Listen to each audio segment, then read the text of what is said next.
Welcome to the Leading Age Minnesota Foundation's Onboarding Toolkit Principle 4. My name is Jenna Kellerman and I'm the Director of Workforce Solutions at Leading Age Minnesota. In this section, we cover career pathways and role-specific challenges. In the electronic file for this principle, you will find the Program Facilitator Guide and Readiness Assessment, 5 different PowerPoint presentations with speaker's notes to use throughout the onboarding process, an activity to explore careers in the field of long-term care, and additional tools to demonstrate the career paths in long-term care. I'll dive a little deeper into each component. I'll start with the Program Facilitator Guide. First, I'd like to remind you that the term facilitator is used in this toolkit to represent the person or team in your organization who is currently responsible for onboarding or orientation on a daily basis. The Facilitator Guide has 7 main components. First, the guide gives the facilitator background information on the importance of the principle with research to back it up. Second, it demonstrates the correlation to the Performance Excellence Program, which, remember, only applies to those organizations involved in performance excellence. If your organization is not involved, you can skip this part of the Facilitator Guide. Third, it provides directions for the readiness assessment. Fourth, it lists discussion questions to assess your current onboarding program. Fifth, it provides a description of each tool related to this principle. Sixth, you'll find links to additional resources, such as a mentoring toolkit and a video about making a difference by working in the field of long-term care. And finally, an action plan template. This will help you structure a plan to implement the tools in this principle.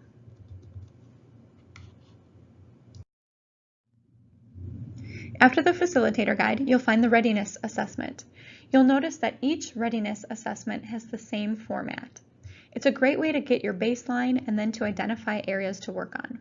The purpose of the Readiness Assessment is to reflect on where your organization is currently with exploring career pathways with team members, and then use the discussion questions and action plan template in the Facilitator Guide to develop a plan based on your findings.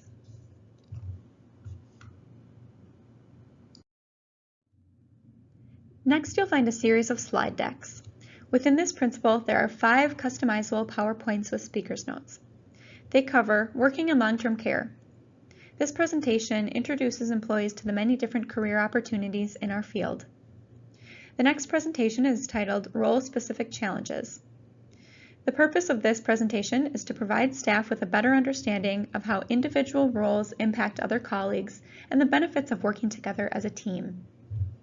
Next, you'll see a presentation called Grieving the Passing of a Resident. This presentation describes the tools and resources for your staff in your organization. It's a highly customizable presentation.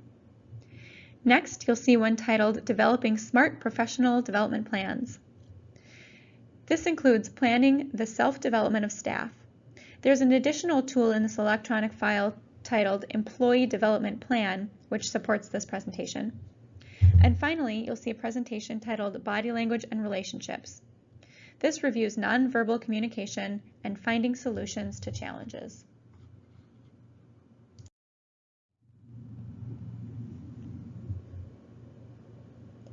There are additional tools as well, including a Career Pathways in Long-Term Care tool. This provides an overview of the employment opportunities within the field of long-term care to demonstrate the breadth of opportunities we have. And finally, you'll see the mentor activity titled Job Shadowing. First, a note about terminology. Although you'll see this activity uses the terms mentor and mentee, it doesn't mean you have to have a formal mentorship program in place to use this activity. You can simply pair up current employees with new employees to complete this activity. Job shadowing allows a new hire to explore a specific area of interest by shadowing a colleague who works in that department. It's really a great activity for all staff and doesn't necessarily need to be reserved for new hires. You may have a fabulous employee who's been in their role for 20 years but is curious about another role or just ready for a change. It's a great way to retain employees by helping them to discover new passions and opportunities within your organization at any point in their career.